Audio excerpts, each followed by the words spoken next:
Oh, there we go. It is it's 8:16 on the Pacific time. No, what's today? The 8th? Today's the 8th? The 8th. Yes, it is the 8th. There you go. This is the Wrestling Gang podcast. We're live from the patio here in Las Vegas tonight because people are working on my house all day, and I just don't feel safe in there, Alfred. I gotta air it out. I'm Justin LaBar here with Alfred Konuwa, and we're going to talk about SmackDown. We're going to talk about Rampage, and I think the important topic that we were discussing a little bit off the air is what is the best flavor of fruit stripe gum? I'm going to argue it's the yellow flavor. Really? There's a green flavor, right? Yeah, and I normally don't like green flavor, but their green flavor is tight. That is some good stuff. Love green. Yeah, it's really, oh man, fruit stripe. I only eat it like once every 10 years. When I do, I'm like, why don't I chew this all the time? Why isn't there candy? Why isn't fruit stripe expanded into why isn't there fruit stripe ice cream? Like seriously, like they've got flavors on lock. That would make some really cool looking ice cream where you have the zebra stripes in the ice cream, kind of like sherbet. Have you ever had fruit stripe together, like two different flavors at the same time? Because that's an interesting idea. Okay, like can we see what I got left here? We're gonna try this on the air. Oh, you know what? This isn't gonna work because I've only got green and red. That's fine. Do you think this is like the devil's combination? No, it's a Christmas color. We're almost at the holiday season. That's perfect. Okay. We're gonna try this. So here, why don't you tee up the first news story and yeah, but nothing too serious because my reaction to the fruit stripe mashup, like that could be really bad contrast. So let's start with something lighthearted for the first news. Okay, definitely. We could go lighthearted. You know what? Let's start with ratings news. How about that? Was that Yeah, let's go with the well, the ratings serious business, but funny when you look at the way things are going. Yeah, we can make fun out of this. Wednesday's live second anniversary edition of AEW Dynamite, as Glenn mixes those two flavors, drew 1.053 million on TNT. So this is down about 9% from last week.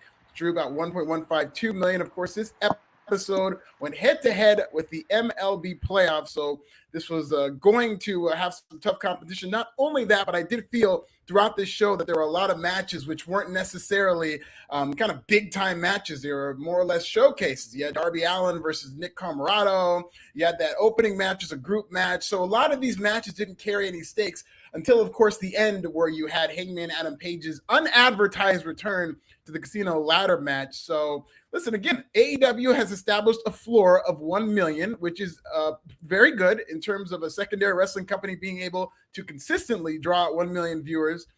So right now it's going to be a tough time for AEW, not only because the MLB playoffs are on and they're going to face stiff competition. October is the most busy month when it comes to sports. You're going to have the NBA coming back. We're getting into the thick of the NFL season, NCAA, and MLB is even directly impacting AEW as early as next week because there isn't going to be a Wednesday Dynamite. It's going to be a Saturday Dynamite. And if you remember earlier this summer, those numbers were severely impacted, doing about as low as 400-something thousand viewers for Dynamite when it moved nights. So AEW, even though they've come off a historic month in September, is going to be in for some tough sledding.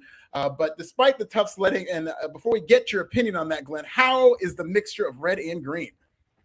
I have to say this is surprisingly good, and I'm like almost 2 minutes into chewing this, and it's just now starting to lose its flavor. So there you go. That's the gift and the curse of fruit stripe gum. It gives you the joy, and then it takes it right away from you. I know. Why can't they perfect how to make this last longer?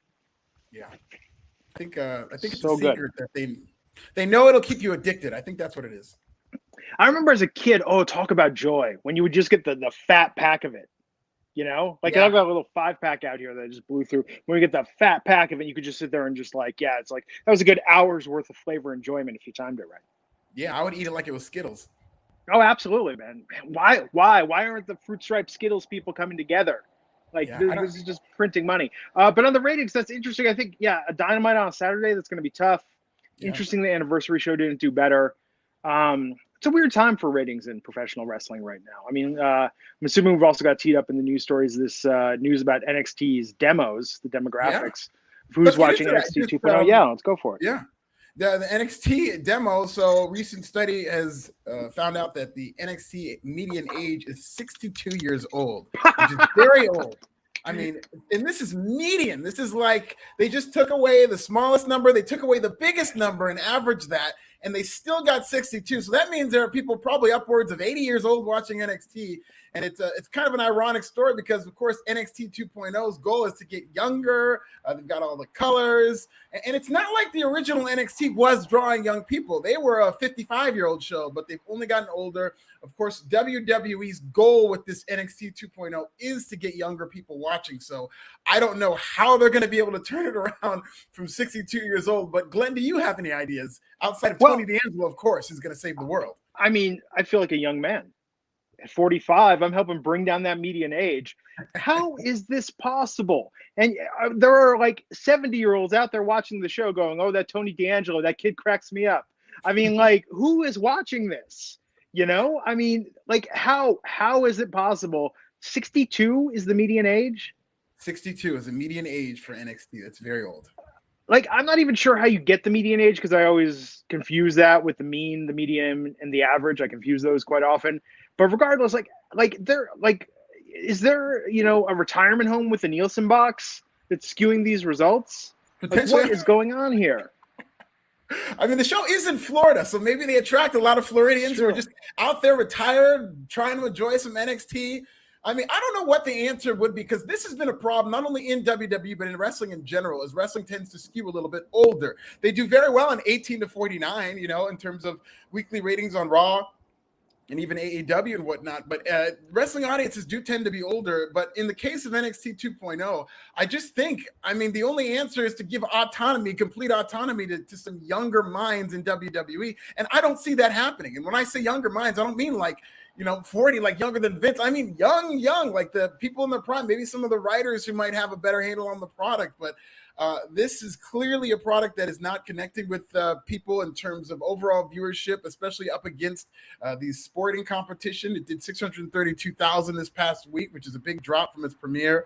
And then on top of that, it looks like the vast majority of their audience are skewing older. So, I mean, they've got their work cut out for them. I know they're really, really trying. I mean, Hit Row, I think, was something on the right path in terms of the right idea, but they're on their way to SmackDown. So it'll be very tough for NXT to create momentum around this product that young people can really enjoy.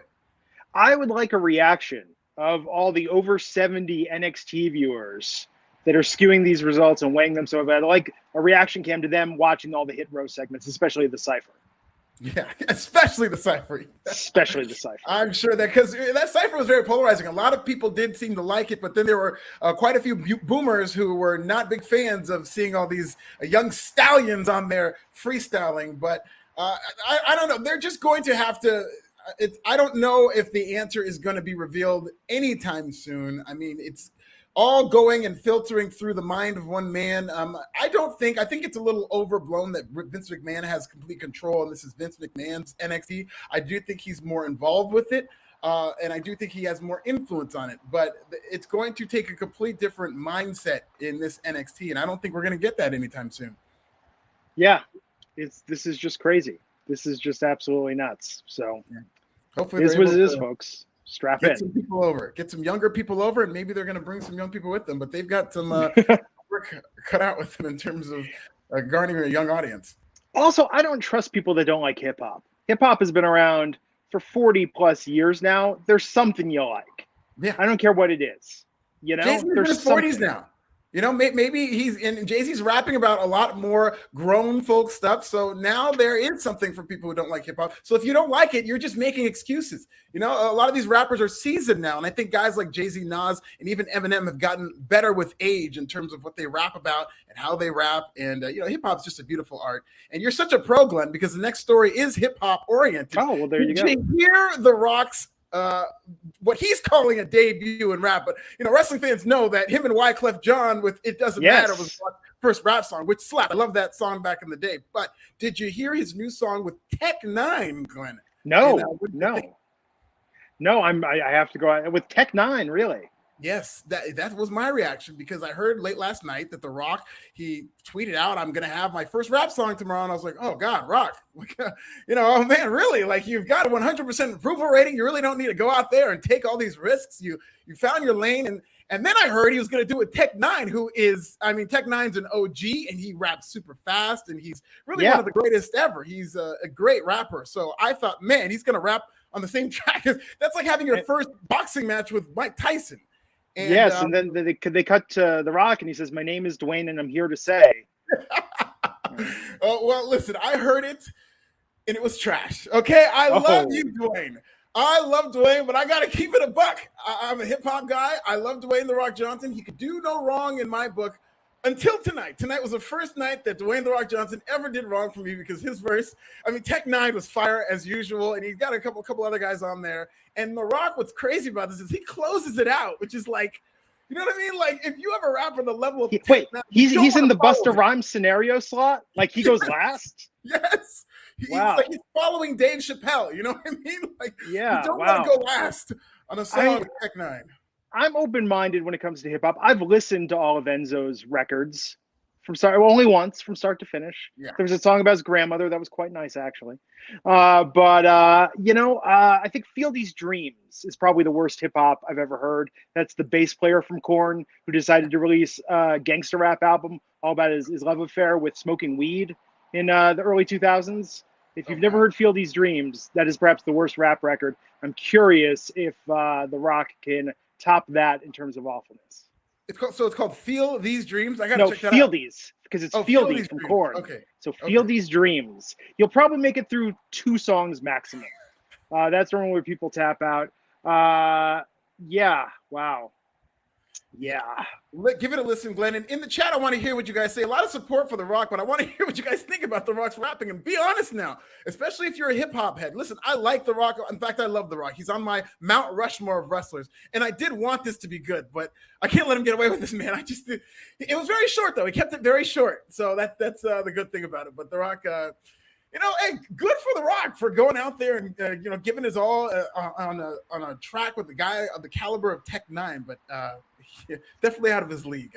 If you're going to do it, you have to go for it. Yes. You don't want to, although, and perhaps that's what made the Super Bowl shuffle so great. They really went for it. They did. They committed to that, Even though I'm a Packers guy and I don't like the Bears, the Super Bowl shuffle is a national treasure in terms of football lore. The 85 Bears are just last time they ever won a Super Bowl, ladies and gentlemen. The last time they'll ever win a Super Bowl if you've seen them this season. We got a super chat. Dro Davidian, $9.99. Glenn and Alfred, I liked Roman, a.k.a. the Tribal Chief, and the head of the table with Paul Heyman and the Usos, a.k.a. the Bloodline promo was fire tonight. And also, I like The Rock's music, and it was fire. Well, good for you, Dro. I'm glad people enjoy it, but I can't go there with you. That ain't it. Listen, I liked The Rock and Wyclef Jean when he was saying it doesn't matter, and he was, playing to his strengths, but this wasn't necessarily listen, it was because he went after Tech 9, and Tech 9 just goes crazy on this track. He's amazing on this. And then The Rock comes in, and so now I have that instant comparison, and it's like, this isn't the level of Tech 9, but I'm glad people just seem to like it. I don't know, man. What else we got? Now we have one more thing, Glenn. And I was going to tell you this before we got on air, but did you see the Variety article about WWE, AEW having competition and I did see it linked. I did not read it. I went to IKEA today, and let me tell you, you want a stressful experience, you try going down those aisles and finding the right bins to put together your credenza. This is a pain that I hope everyone doesn't have to experience. IKEA is enormous too. Which in Vegas? In Vegas, yeah, man, that's huge. Yeah, that's a big one. I was thinking like somewhere like in Henderson or like in town or something like that. No. So I was there, but I saw the article link. So hit me with the recap. Okay, good. Well, I'm glad you didn't see it because I want to play a quick game with you. They polled fans who watch both AEW and WWE, and they asked them comparative strengths, like which company is stronger in certain areas. And they asked them, and they did percentage breakdown. So I want you to tell me a few categories: WWE versus AEW. So among people who watch both shows, which show do you think they said had better storytelling? Oh, well, clearly WWE has better storytelling, fresher, less repetitive matches, tighter, faster-paced programming. Wow. I mean, just, in all these categories I'm being facetious. I mean, do people say that though? Do people actually say that? Crazy that you say that because WWE won out over AEW 55 to 44%. 55% of the people who watch both WWE and AEW said WWE had better storytelling, which I think caught a lot of people by surprise. I will tell you, AEW feels like a show with very good wrestling. AEW would benefit from a GM or something that they need some connective tissue. I feel like sometimes the commentary guys are having such a good time, but it doesn't feel like, I always bring this back to it. To me, the great wrestling show should feel like the Muppet Show. We should have an intro and an ending, and through the night, things should interweave. There should be unique and separate segments, but, again, we're not watching real sports. We're watching a show about a wrestling company.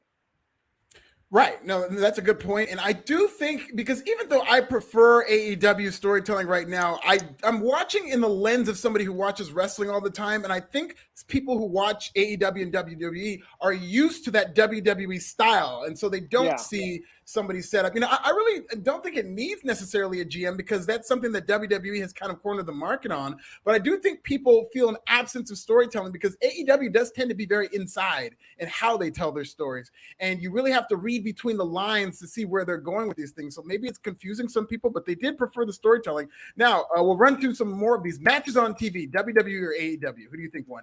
I think AEW is the better matches. Yes, AEW won 54% to 45%. Matches on pay-per-view. Who has a better pay-per-view matches? That's tough. I feel like AEW, the matches are more consistent. That's a good point. I would tend to agree, but 53% of people said WWE has better pay-per-view matches. More entertaining characters, WWE or AEW? It's a tough one. I still give that slightly to AEW. They gave it to WWE. 54% said WWE has more entertaining characters, which is interesting, because I think AEW has a lot of very real characters. And I think when they hear entertaining, there are more cartoon over-the-top characters maybe in WWE. Yeah. But then you got like Orange Cassidy, who I think is a great character. Yeah. You know what it is? Tony D'Angelo really skewed it towards WWE. That's what I think it is too. That's what I know it is, in fact. 3 more audience reactions in the arena, WWE or AEW? Oh, that's got to be AEW. Yes, 51% AEW. And I was surprised it was that close, but there have been a lot of hot crowds coming out of the pandemic, and this was done over the past month. So I do think it is pretty close, but AEW, they've had some, especially tonight's Philly crowd, and on a Wednesday especially, have good crowds. So the last 2, more suitable for kids. Probably WWE. Yes, and that's the one where WWE won by the widest margin. 62% said more suitable for kids. And then finally, overall most exciting, WWE or AEW? Well, AEW lately. I mean, I think with CM Punk, Daniel Bryan, Adam Cole. Yes. AEW barely edged WWE 50.4 to 49.6. So that was basically a 50-50 split. So a lot of these were close, in some categories that were way closer than others. I think, Glenn, all your answers are what I would have said in terms of WWE versus AEW. So I was caught by surprise by a couple of these answers, but just a very interesting study that was done. Yeah, but who knows? I'm sure this wasn't the most scientific, sampling. Yeah. Or whatever. I mean, this is all margin of error. Yeah. But it's like when you're talking when you're within 5 points on these things, I don't know. Yeah. So tonight was interesting. I mean, we had a lot of build up for Crown Jewel tonight, starting with this. We started tonight with the contract signing for the triple threat with Sasha Banks, Becky Lynch, and Bianca Belair. And I don't know about you. Can we just have one of these? That doesn't just devolve into a brawl. Yeah, or just not have them. I think it's so funny that it's like they're getting tired of saying contract signing because they keep doing them. So maybe they don't want to seem repetitive, but they promoted this as, they're going to make their match official without saying what that meant. And then it just ended up being another contract signing. So yeah, you're just kind of waiting for this to devolve into a brawl, and that's what happened. And I will say it was very impressive to see Bianca Belair lift those 2 women at the same time and put Becky through a table. But I mean, these contract signings, they've got to take a moratorium on these, because there's other ways that you can, again, I guess this is a storytelling that some of these focus group fans like, but this is very repetitive storytelling. I mean, it's probably my least fit. No, my least favorite trope is the repetitive, 6-man tag, merging the feuds. This is probably my second least favorite trope in WWE storytelling. Yeah. I mean, it's just getting so you just know it's coming, and I just don't think it's ever very inventive. And I mean, the last time they really did do, and this wasn't, I guess you could consider it a contract signing, is with CM Punk and Vince McMahon, but that was only because they were infusing like real life into there, and so it kind of the storyline was built on this real life contract, so the contract signing made sense. I think segments like that call for a contract signing, but not just to do it. So Alonzo Smith pointing out with this, who's Esther? Why does Becky keep calling Bianca that? I got to be honest, it took me a hot minute to figure that out the first time. And I think that's almost too clever for the majority of the audience, because you have to look at the EST. Yes. And which, by the way, I've never heard as a shortened version of Esther, the name Esther ever. Maybe that's an Irish thing. But yeah, I think I don't know that that's connecting. There's a lot about Becky's heel turn, and man, we are a huge Becky Lynch stan household, but there's a lot about her heel turn that I don't know is hitting as well as it could be.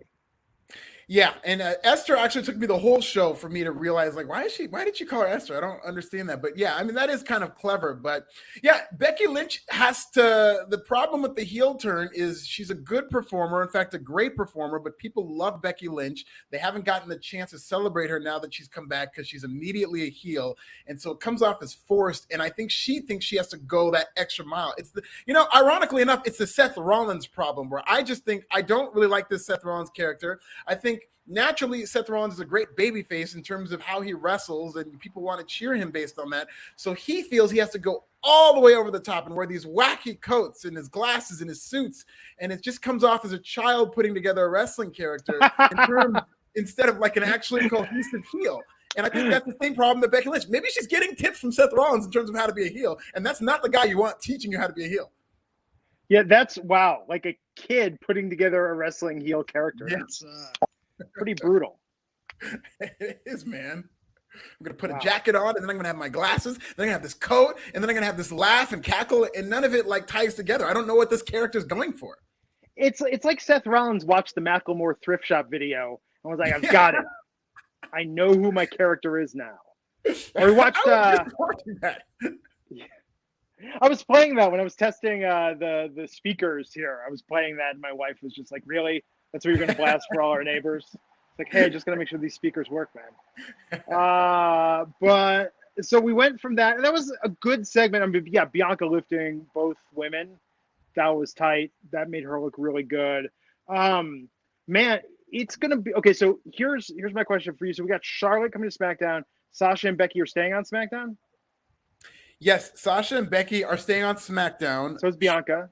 No. Becky's on Raw. Becky's on Raw. Becky's going to Raw. Sasha's staying on SmackDown. Charlotte's coming to SmackDown. Bianca's going to Raw too. Oh, okay. That makes sense. I did not see the draft, folks. Yeah. So this will be interesting for during the overlap and seeing how the titles change. I'm assuming Charlotte and Becky are just going to swap. Yeah, I mean, I hope they don't do the lazy thing where they just swap titles. And word on the street is that might count for another title win for Charlotte so that they can jump those numbers up. But I was thinking that maybe Becky loses a title, maybe without being pinned because she just came back, or something happens like that. But we'll see, man. I guess they will just swap the titles. Yeah, no, it'll be interesting to see what happens with that. Although, depending on how this goes at Crown Jewel, I could see a title change happening there. And then, maybe Becky and Charlotte on Raw, that would pop a rating, have Becky win. I don't know. There's some stuff they could do there. It would be interesting. We went from that to the first King of the Ring tournament match. The first round match, Rey Mysterio versus Sami Zayn. Sami Zayn picking up a win. Man, I'd like to see Sami win King of the Ring. Yeah, I mean, I don't think it will be possible because the finals would have to be in Saudi Arabia, and Sami is Syrian. So that would be putting a crown on a Syrian man in Saudi Arabia. I know we're getting progressive, but I don't know if you want to get that progressive in Saudi, which is unfortunate. You know, Sami Zayn, of course, was famously not on a previous Crown Jewel show. I believe it was either that or Super Showdown, and his excuse was he had vertigo. So they'll have probably a reason for him to get out of this. But I was thinking, like, how funny would it be and how much fun would it be if Sami Zayn got to be King of the Ring? But I sentimentally want Xavier Woods to win this because he's been talking about it for, I think, 2 years now, about how much he wants to be King of the Ring. And my heart would break for him if he lost and he was not able to be King of the Ring. But, good for Sammy. This was every Rey Mysterio match we've seen for the past month or two, where one of the Mysterios comes in and there's a miscue and they lose. So they're just really stretching out this heel turn. We saw a recap of Seth Rollins invading Edge's home last week. Did you see what show was that on? Where the WWE show, was it The Bump, where they were where they were talking to the panel, and Sonya Deville was on the panel and said, "Oh my God, what would you do in the home invasion?" Yes, and it's not like they were trying to troll Sonya Deville. I don't think it crossed their mind for a second, but you see a question like that asked, and Sonya kind of gave him a look like, "You guys seriously asked me this question?" And she answered it professionally and everything. But yes, Sonya Deville did have a real home invasion, and they used the storyline to advance that. And it just came off as so cringe because, that's a scary moment. I remember when that happened. And it was very scary. No, I remember. I just read the description, though, of this question. I was like, I don't even need to see the clip. I'm already, really? This is already the most awkward thing that I've heard in a while. I think it was like a 15-second clip, and I couldn't get through it. I was like, okay, that's enough. I can't do it. I'm good.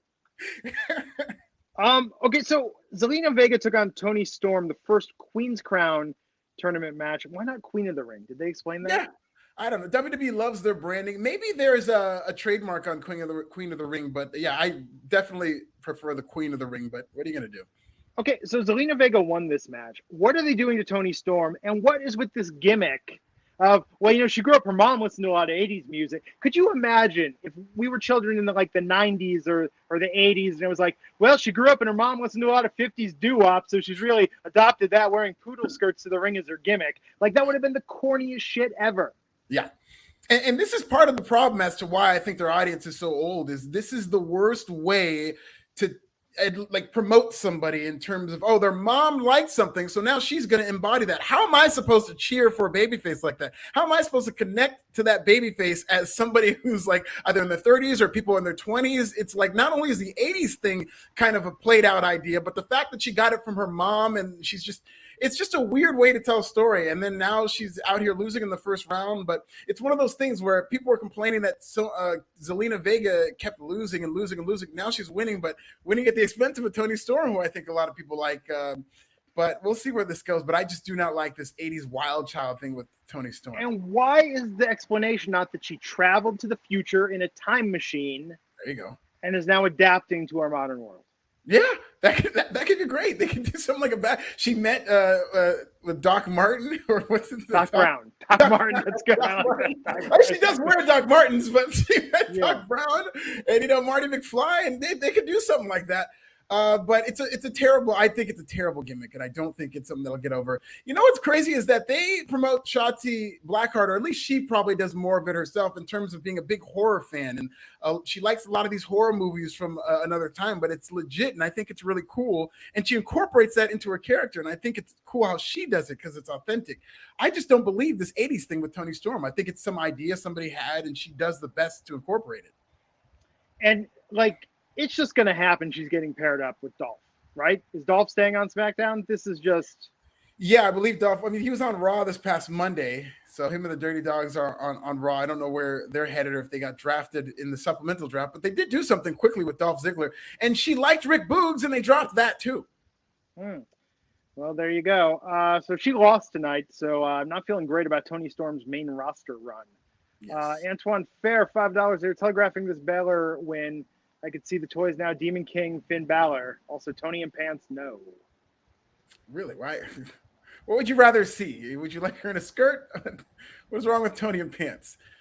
Demon King, that makes sense. I could see it. And by the way, Shinsuke Nakamura gave up his crown in honor of the King of the Ring. Yeah. It's crazy, man. That's not but Demon King, I guess that would work, but I don't see Finn Balor winning this. I think this is Xavier Woods' tournament to win, hopefully. Yes. So let's see. After that, we had the Bloodline promo tonight. I don't like them. I don't like Paul Heyman looking this squirrely. He's out there like Marty Feldman. Just that's a dated reference, but you know what I mean. He's looking like. It's very over the top. It's very, very.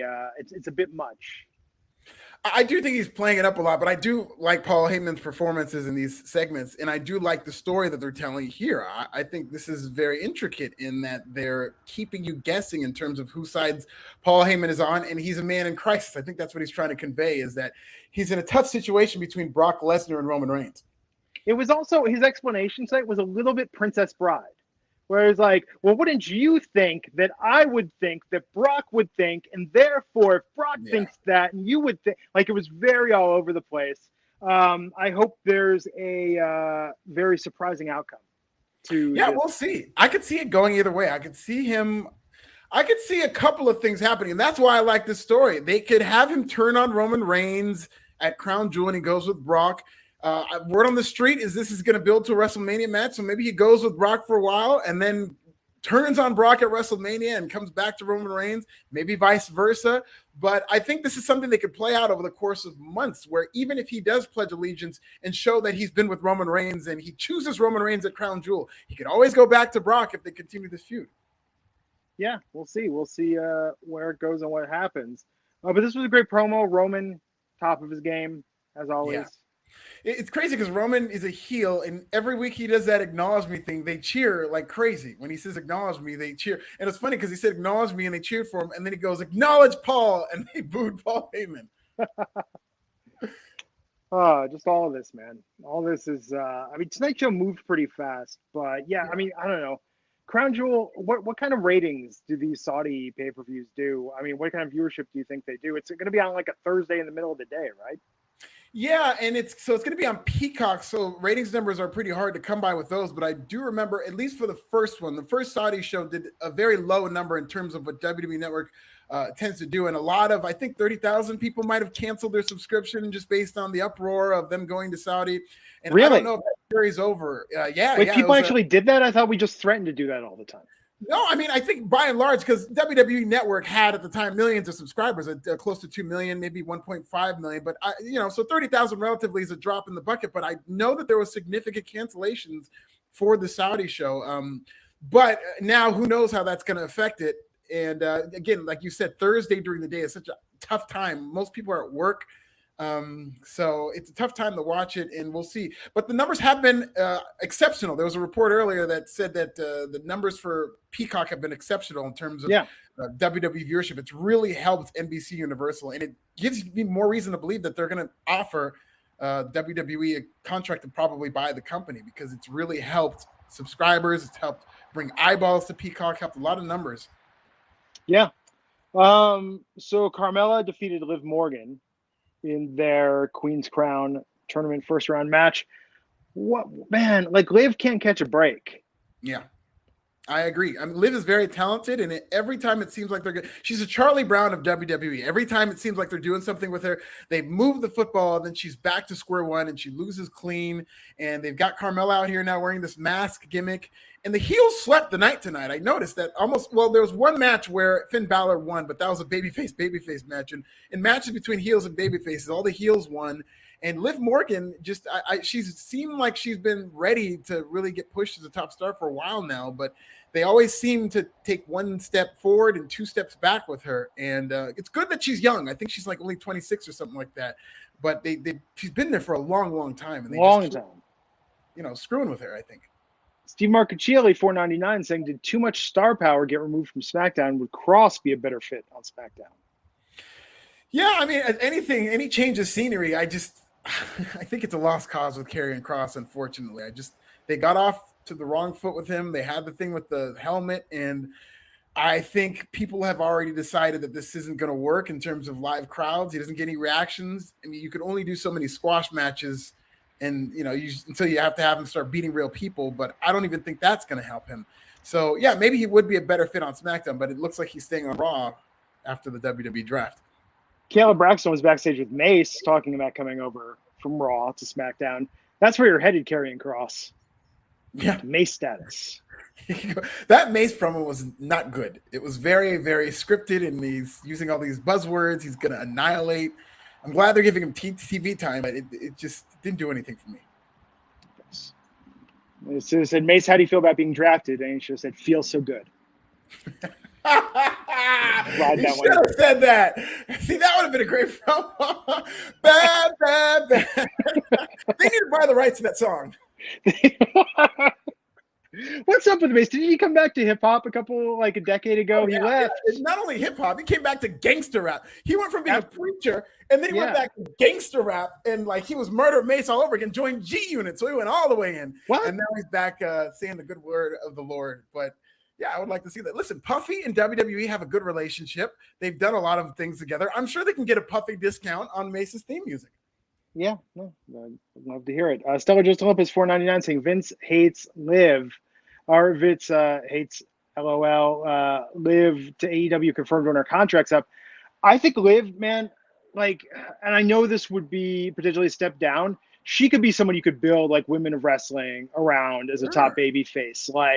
I think in any Ring of Honor and AEW, having the second women's title is good, but Liv, I think, could be a breakout character that could anchor a promotion as a top babyface easily. Yeah, smaller promotion. I could see her in Impact as a knockout, definitely, because the knockouts division has always been really good with Impact dating back to their TNA days. They really were kind of an unappreciated trailblazer of the women's wrestling you're seeing now. Women were main eventing before that was a cool thing to do, years before WWE even thought about it. And I think she'd be good there, but she's good. I think all she needs is a chance in WWE. I think people seem to be behind her. People seem to want to cheer for her. And she has a very innovative offense. And I know she works very hard. And she's gotten really good over the past couple of years. But listen, she's good friends with Ruby Soho. So maybe all she has to do is pick up a phone. I don't know when her contract is up, but you never know. I've been saying this for years, man. 2016 saw her at an NXT house show in Lakeland, Florida, wrestling under her real name, Jana Dadio.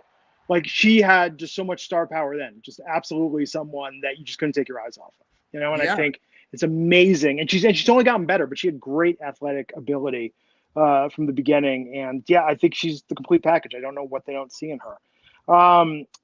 Happy Baron Corbin out there with Madcap Moss. And I would say, this was corny as hell, and Kevin Owens, Kevin Owens got beat. Kevin Owens ain't staying, right?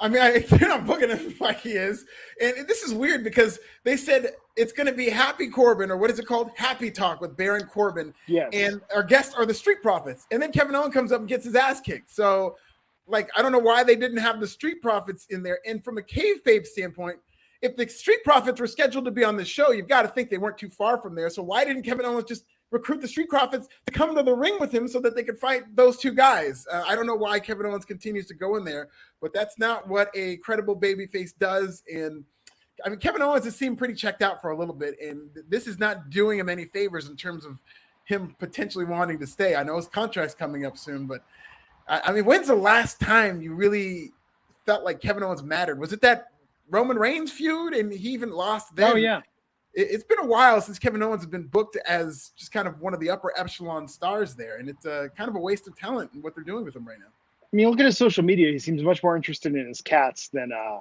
world of wrestling. Yes, well, I can't blame him.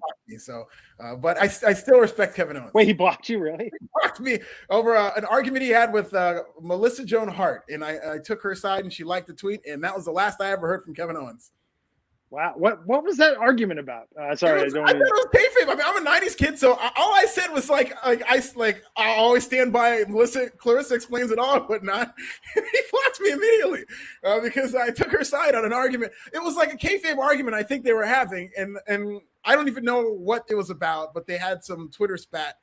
I get tagged in weird things, so I got blocked by HBK and JBL, and I've never tweeted at these guys ever. But somebody tweeted something mean and tagged me, and somehow I got blocked. Yeah, maybe they just saw something you said. You never know why these people block. I wear it like a badge of honor, Yeah. I don't look to get blocked. I don't want to, but if I'm causing that much of a stir, it's probably better that they block me if they don't like what I'm saying. I still think William Shatner is my crowning achievement, getting blocked by him. Not even for saying something offensive, just something he thought was dumb. So Finn Balor versus Cesaro, the Demon King won, or the Demon won, or Finn won. He's going to be the Demon King. Yep. Poor Cesaro. Cesaro's got you heard anything about his contract? No, I have not. But listen, I think Cesaro should go to NXT 2.0. They need people. Maybe even Kevin Owens should go there. Jeff Hardy should go there. All these legends who they're dropping the ball with, all these established names who they don't feel interested in doing anything with. These should be people on NXT 2.0 because those ratings, if they continue to slip at the way they are, that's the USA Network's not going to want to keep that on their network if they're doing 600,000 people, 575,000 people. Like, they're not going to get a free pass on a network like USA. So I think there's a handful of people who they're not doing anything with, or they're using them in a negative fashion on their main roster shows. Just put them on NXT 2.0. You could use them to get over a guy like Braun Breaker or Von Wagner or any of these young guys that they're doing something with. Odyssey Jones. Yeah. No, and this was a really good match there tonight with Finn and Cesaro. Oh, but before that, let's talk about this. So Naomi is facing Sonya Deville. It's happening. Yeah.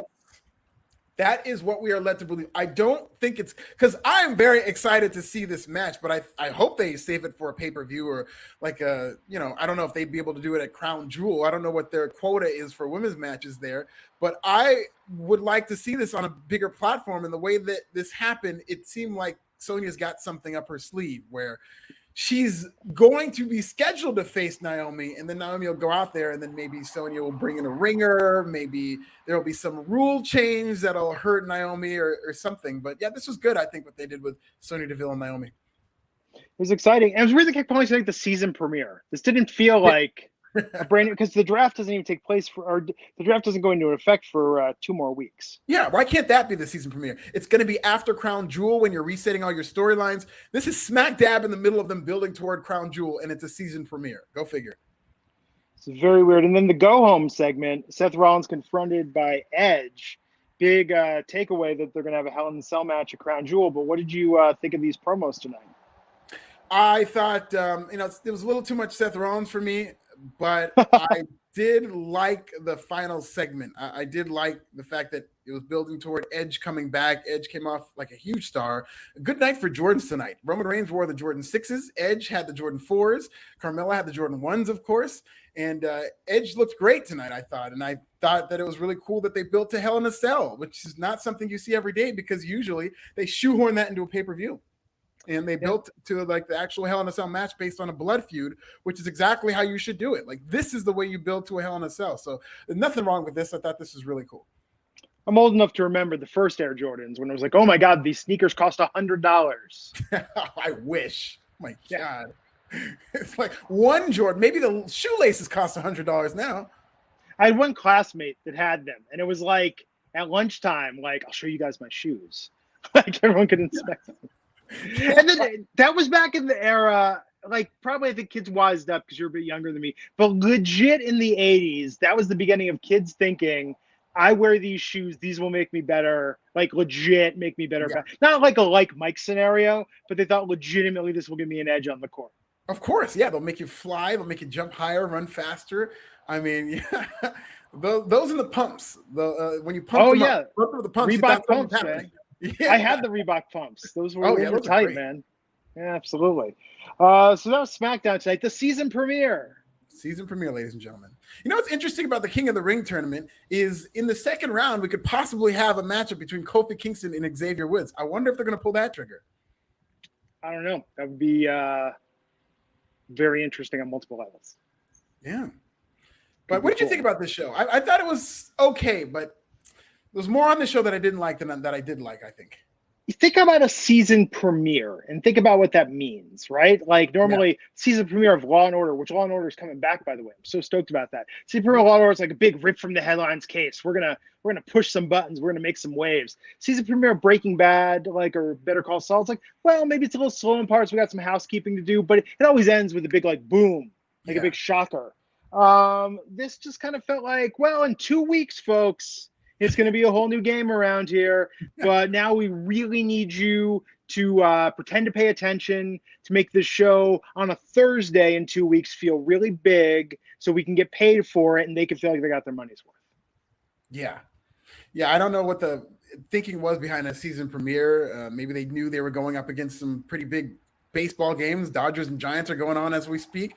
But, I mean, this did not feel like a season premiere at all. Well, I think it's, I mean, like to talk inside broadcast, like this was Fox terminology for what constitutes a new season with probably new ad rates as part of their fall season package. Like, and this is like the latest you can do it and still consider it to be something new in the fall season. Because if you go too long, like in 2 weeks, like we're not the same ratings measurement period. It's not quite sweeps. It's not quite mid-season. So yeah, I mean, like I think it's just a technicality. I see. That makes more sense.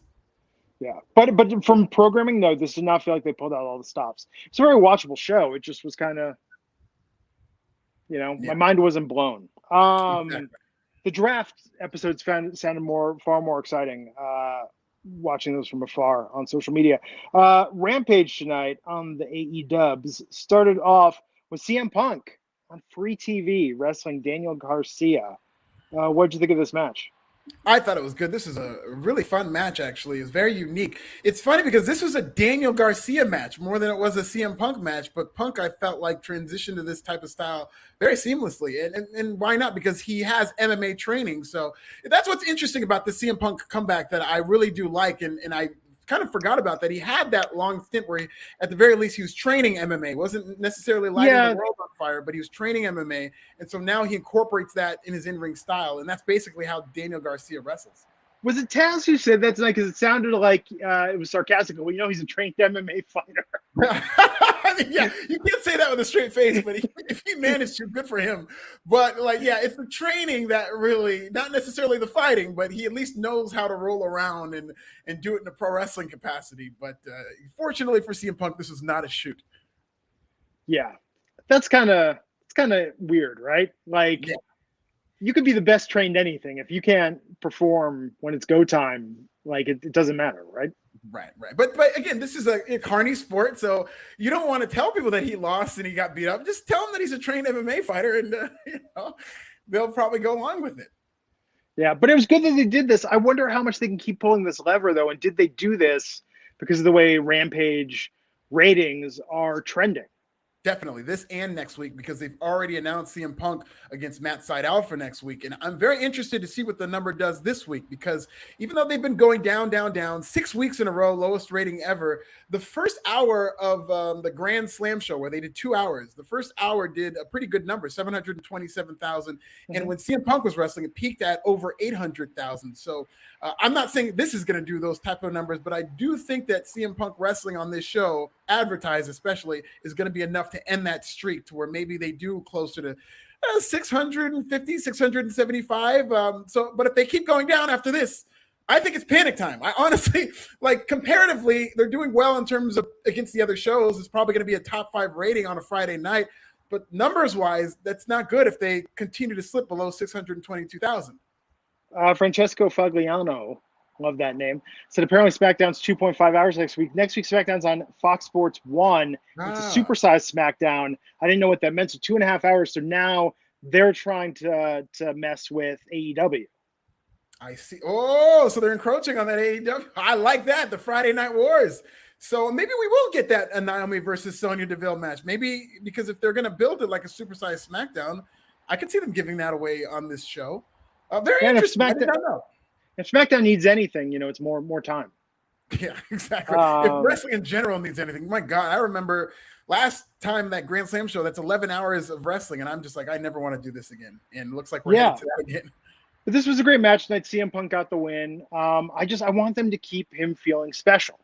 Yeah. If he's there to be the workhorse and the TV guy, I mean, good for him for humbling himself to that. But I don't know, you just don't want to get sick of it. Sure, and that is something that even CM Punk himself continues to hint toward. You guys sick of me yet?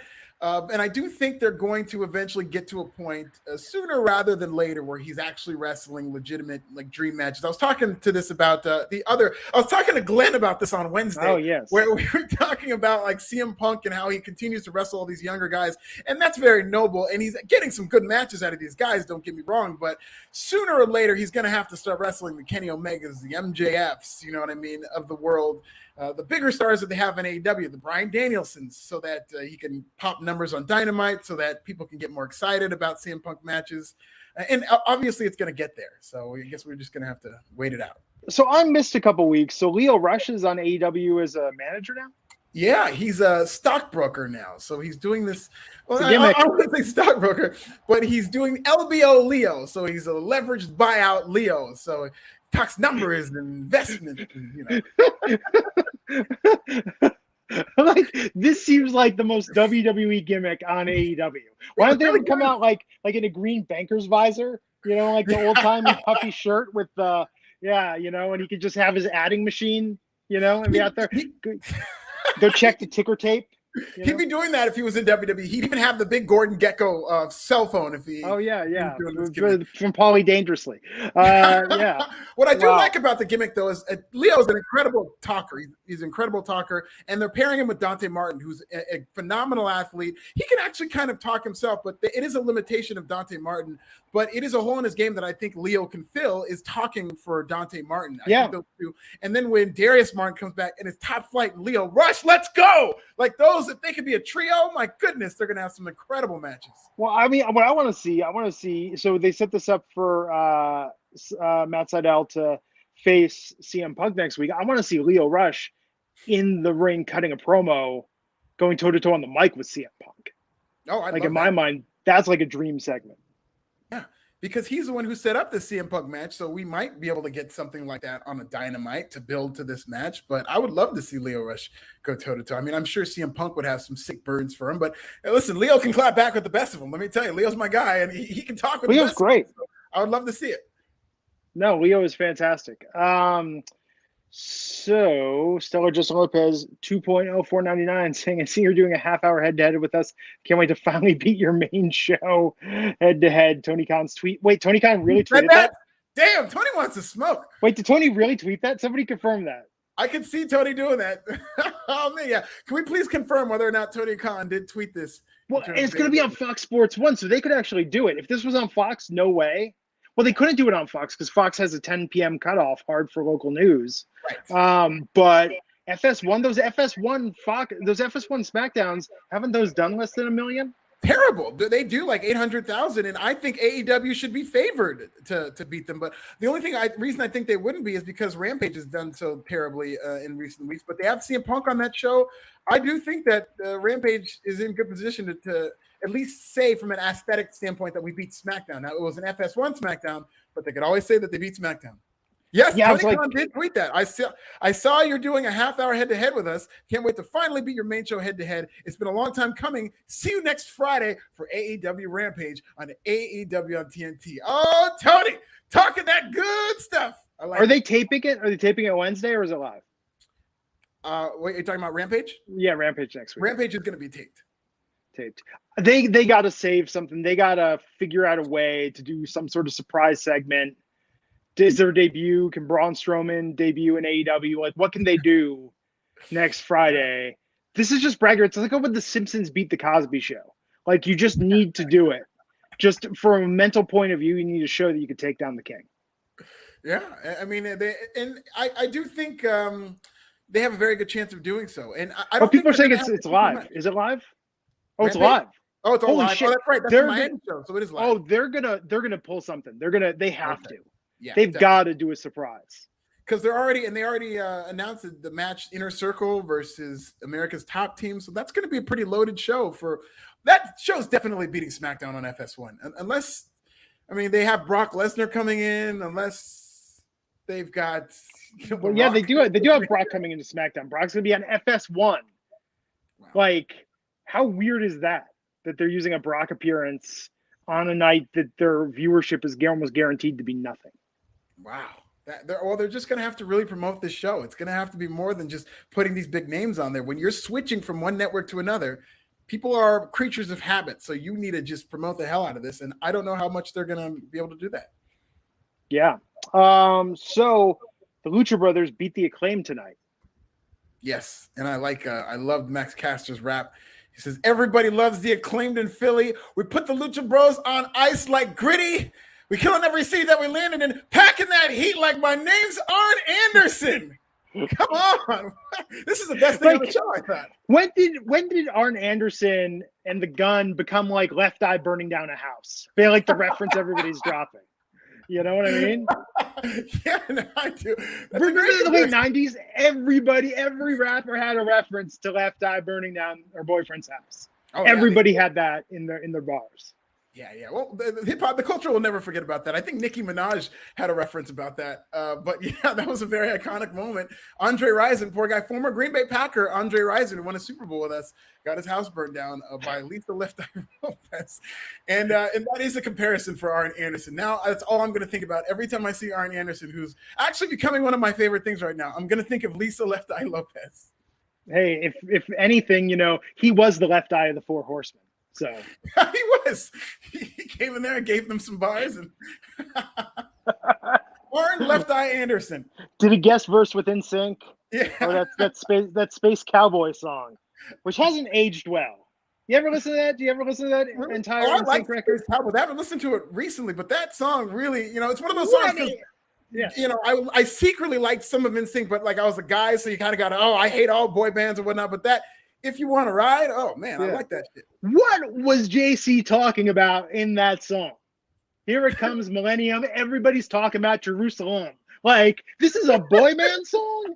Like, what in the F is going on? Like, it just made no sense. But yeah, that album was, when I was in Vegas like 20 years ago, me with one of my bandmates, like we went and saw the NSYNC IMAX movie, and I dragged him to it. I was like, "Come on, we have to go see this NSYNC live in concert." And yeah, we were the only men in the theater. But they played the entire No Strings Attached album live, like Digital Get Down, like all of it, every track off that they did live. The game is over. Women are screaming in the theater, like going crazy. Oh, people were going nuts, dude. I mean, it was it was IMAX, man. It was great though. It's absolutely great. Yeah, until you heard Space Cowboy, on the big screen like the side of a skyscraper. You can't beat it. That sounds like it would be a good. I challenge anybody to listen to Space Cowboys without bumping your head or tapping your feet. And I got to go back and listen for that Jerusalem reference because I do not remember that. It's the weirdest lyric in a boy band song. I mean, Digital Get Down is pretty suggestive for a group whose audience is primarily teenagers, and apparently you and I at the time. Yeah. Teenage girls, and then Alfred and Glenn listening to NSYNC. But no, this was a good match with the Acclaimed and Lucha Brothers. I really enjoyed this. Lucha Brothers getting one was very cool. Yes, it was just great. Yeah, I would have liked more time for this because it went by very fast and they just kind of did their spots and went to the finish. But what they did do was very entertaining. Yeah, and same. I mean, Jade Cargill versus Sky Blue, like that. Blink and you miss it. That was a very short match. Yeah, definitely. And squash match make Jade look dominant. She's the next TBS champion, and the people seem to really love her in Philly. And when she kind of went heel and put the boots to her after they booed her because that's like a heel move to do, but they really were behind her in the seconds that this match lasted. My wife is texting me and saying you were being so loud. All the neighbors are hearing you yelling about NSYNC from their backyard. But that's fine. Let's talk about the main event. Now I'm in hush tones. Let's talk about the FTW Championship, the Philly Street Fight. Ricky Starks versus Brian Cage in the main event tonight. This was a very overbooked match. There's a lot of outside interference, which was to be expected. I thought Taz was very funny on commentary, especially toward the end of the match where he's just screaming like, "Sit Hobbs! Sit Hook!" And these guys worked hard. Ricky Starks bled. It was a good match. I don't know how strong of a main event it was, but I did enjoy this match overall. It just a little too much plunder, a little too much going on, I thought, especially toward the end of this match. Yeah, it was good, but yeah, kind of an interesting end of the show. You know who I got to give it up for, though? Mark Henry. I love the way that he's like, we're talking earlier about the need for a GM. I like that Mark Henry's like the host of Rampage, almost. Yeah. I like it. I like how you put that. That's absolutely it. And that thing he's doing, it's time for the main event. It's starting to get over. People are starting to sing along. And that, as AEW goes on and on, is going to be an iconic thing in terms of Mark Henry. It's time for the main event. Like, people are going to really start to look forward to that and get into it. And I really do like, because Rampage is different, and that's how it makes it different. Not only is it an hour, so it feels different that way, but this, how they, like you said, they have a host of Rampage. I think it does set it apart from AEW Dynamite and gives you a little bit more of a reason to tune into a different show. And I do like how they do this because these Mark Henry segments, I think they rarely miss in terms of how they're presented. He's great. He's been a really, really strong addition to AEW, and I really like what they're doing with him. So that was tonight, man. This, watchable evening. It went by fast. There were some ups. There were some downs. Interesting ending, like you said. That was a bit, I would have liked to see, I think CM Punk should have closed the show, but I understood they wanted to start hot, get people tuning in early, pop that initial rating. And man, though, next Friday it is on. And that's gonna be wild. It's going to be like what were those back-to-back weeks where the Backstreet Boys came out with their record and NSYNC came out the next record week, and who's gonna sell more? I would compare it to Kanye West coming out with Donda and then Drake dropping Certified Lover Boy the next week and doubling him up. But yeah, either or. It's true. Never got into the Backstreet Boys as much. Oh, really? A couple of the songs they've got some classics. Sure. Backstreet Back. They've got some stuff.